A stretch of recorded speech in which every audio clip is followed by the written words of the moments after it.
हक्की पिक्की जनजाति, अगर ऐसे ही नाम आ जाए प्रीलिम्स में, इम्पोर्टेंट। देखो भाई, दिल्ली में भी लोग ऐसे शोर करते हैं, ठीक है ना, तो इसको इग्नोर करिएगा, ठीक है।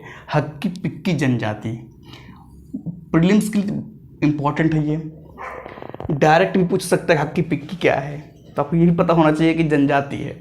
डायरेक्ट ऐसे पूछ सकता है यूपीएससी, है ना, ऐसे क्वेश्चन आते हैं, पैटर्न उसके है। उसके बाद क्या है कि कभी मैचिंग लिया जाएगी तो ये ध्यान रखिएगा कि हक्की पिक्की जनजाति कर्नाटक की अर्ध घुमंतु जनजाति है। पहले तो ये ध्यान रखना है, कर्नाटक की है अर्ध घुमंतु जनजाति, ठीक है, ये चीज़ ध्यान रखने वाली बात है। उसके बाद क्या है, हक्की पिक्की जो एक जनजाति है पक्षियों का शिकारी या चिड़ीमार के रूप में जाना जाता है। पक्षियों का शिकारी या चिड़ीमार, ठीक है ना, जनजाति है, शिकार करती है, और किसका, पक्षियों का।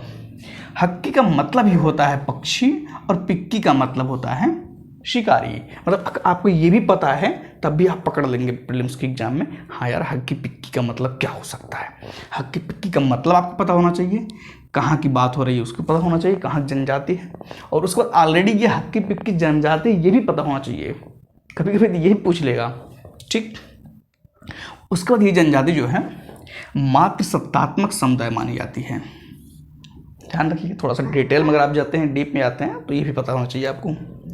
उसके बाद क्या है कि बोलचाल की इनकी भाषा जो है वो है वागरी। इनकी बोलचाल की भाषा क्या है, वागरी, और यूनेस्को ने वागरी को एंडेंजर्ड भाषा में सूचीबद्ध किया है।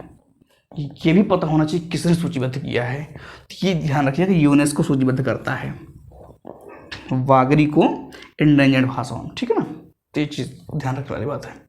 उसके बाद एक आता है कि अपनी देशस्थ औषधियों के लिए ये जाने जाते हैं। इनकी जो औषधि होती है, मतलब जो दवा होती है, ये अपना बनाया हुआ होता है इनका, ठीक है। तो हक्की पिक्की जनजाति है।